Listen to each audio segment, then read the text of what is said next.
I may have broken Football Manager. We found something that completely destroyed the in-game engine, made a mockery of the Premier League, breaking all kinds of records from a player you would never expect. But I think it would be best if we go right to the beginning and for the reason why I even intended on making this video in the first place. Last year, we tried to stretch the FM22 match engine to its limits, almost to try and break the game, to see just how many goals we could score with a striker up front using a broken corner tactic. Now, you guys loved that video, we got tons of views, and it was really interesting to see just how far we could push the match engine. But I decided, you know what, let's see if we can do it again. Could we replicate the success of having a goalkeeper score loads of goals in the Premier League? So we hopped onto FM23, loaded up a Liverpool save, and we found the man for the job. The man that scored a header from a corner a few seasons ago for Liverpool was hopefully going to do it for us again. We were going to put him up front in our tactic and hope that he could score tons of goals. We were going to combine it with penalty taking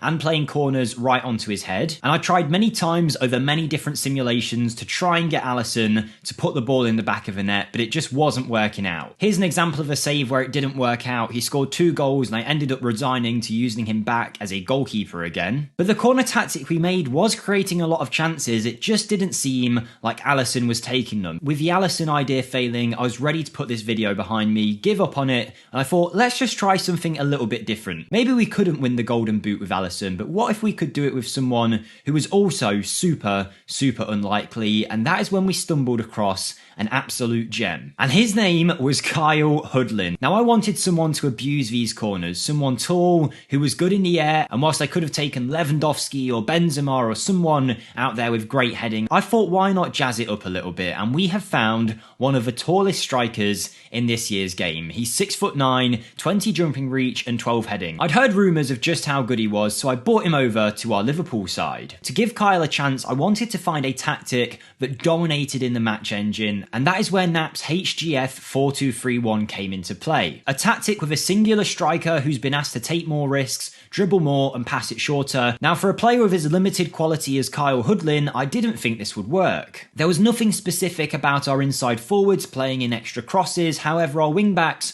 were told to get forward and cross as often as possible. This tactic did come with a corner routine, but I decided to tweak it to what you can see on screen. I had our taker aiming them in towards near post. I had a player coming short, it doesn't matter who, someone lurking on the edge, someone attacking from the edge of the area, someone lurking at far post, someone attacking the far post, someone marking the goalkeeper, someone set to go forward, but more importantly, Kyle Hudlin was our man attacking the near post. I had the other side also aimed at getting the ball in towards near post in the hopes of getting as many crosses onto Kyle's head. Now, if you've seen any of these Nap tactics before, you know that they can do very well in the in-game engine, but often we're seeing clubs that are expected to finish maybe 16th, 15th in the Premier League, getting into top 4, maybe a club that's expected to come 4th in the Scottish Championship, winning the Scottish Championship. But what you wouldn't expect to see is a player whose quality level is 3 divisions worse than his competitors winning the Golden Boot in a division with Erling Haaland and Harry Kane, and certainly not by a huge margin. No longer was Alisson going to be our striker, it was time for Kyle Hudlin to take the reins. He joined us after this Bournemouth match. Bear in mind at this point we had played 3 games in the Premier League already. So Hudlin was up front. Did he take the league by storm? No, he didn't score against Southampton, not against Arsenal, not against Brentford, Bayern, Man City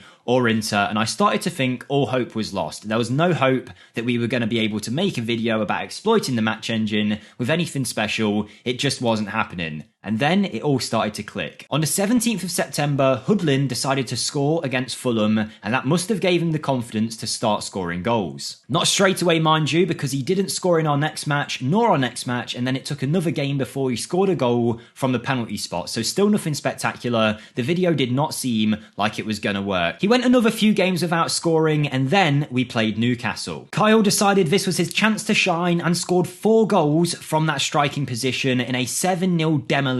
From there, I decided to holiday ahead in the hopes Kyle could continue to score goals, and it took us all the way up until this February month where I decided to end the holiday for a second and see how he was doing, to see that he'd scored 26 goals in 21 games. Bear in mind that you saw in 5 or 6 games he did not score a single goal. So how did it come to be? He decided to make himself a Liverpool fan favourite by scoring a double against Everton in his next game. He then scored another 4 in an 8-1 win against Leeds. Obviously this tactic was doing great for us, but for a player of Kyle's quality to be scoring this many goals, something felt like it was up. We scored another 4 against Aston Villa, and it was starting to really ramp up for Kyle, and it seemed like in certain games where teams were allowing us to cross the ball in, he was having a field day. A hat-trick against Manchester United at Old Trafford was a real highlight. He then went on to score a hat-trick against Fulham. Hopefully we'll see some of these goals here. I haven't seen these before, so I don't know how they went in. There's your first one. Cross comes in, and Hoodlin finishes with confidence. We then have a corner played in right onto the head of Hoodlin. 58 minutes in, Robertson plays in another corner.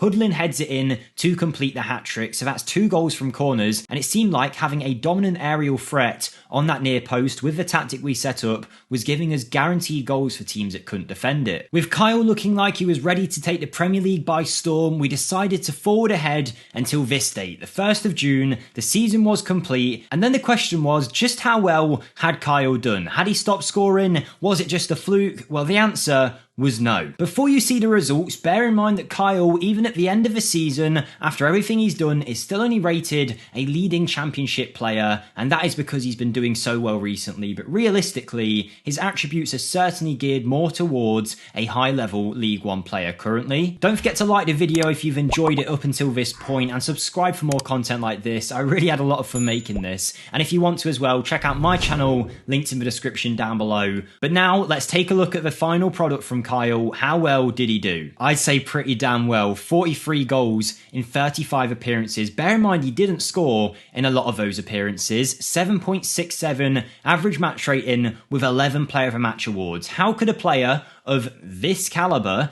end up doing this, break Premier League records and become the leading goal scorer in the division? I have a few theories, but first, let's start with the overall picture. We won the league by storm. We got knocked out of the Champions League. We were runners-up in the Carabao Cup, quarter-final against Villa, and we won the Europa League 2-1. And in fact, it was actually our man Kyle Hoodlin who single-handedly brought the Europa League to Liverpool, scoring a goal here early on in the 10th minute. Manchester United followed it up, but Hoodlin was no slouch, and later in the game, we got the ball out to Luis Diaz. He pulled it back to Fabinho, and despite the aerial dominance of Hoodlin, it was actually just his general persistence and being in the right place at the right time which earned him the goal and cemented himself as a Liverpool legend. I'm not even joking, by the way. Benitez, Henderson, Suarez, Salah are on the favoured personnel list. Who's even higher than them as an icon? Of course, it's our man Kyle Hoodlin. Not even the great Haaland could stop Hoodlin, who scored an extra 7 goals on top of him, and he even had a better minutes to goal ratio. Now look, I'm not stupid. I know these tactics are designed to be very, very good in the game, but even with that being the case, should there ever be a world in Football Manager where a player who is nowhere near Premier League quality, playing against some of the best defenders in the world, some of the best managers and teams in the world, be able to score 59 goals in 48 appearances across a season? I'm not sure. Obviously, it wasn't just this tactic though. Even if we put, say, Roberto Firmino up front for the year, I think he probably would have scored the same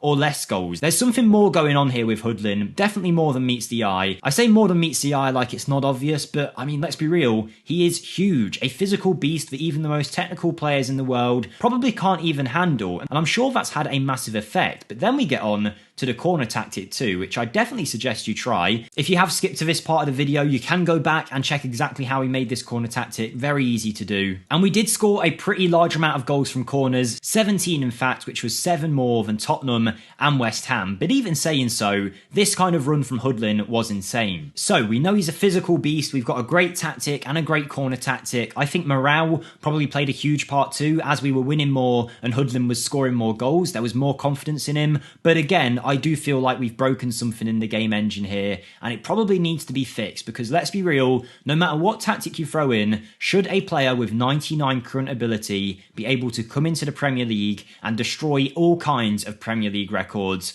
I'm not so sure. Yes, he is a 1 in a million kind of specimen, 6'9", 20 jumping reach. It doesn't get much better than that. But let me know your thoughts down below. I just thought after we did this simulation, I had to show it to you guys. In fact, I'm kind of happy Alisson never scored those goals, because in terms of an experiment, the results of this are unreal. If you have enjoyed this video, smash the like button. Again, I want to hear your thoughts in the comments. Subscribe for more like this. Check out my channel linked in the description. But I think the biggest takeaway from this video is to go and sign Hoodlin as soon as possible, because you definitely won't regret it.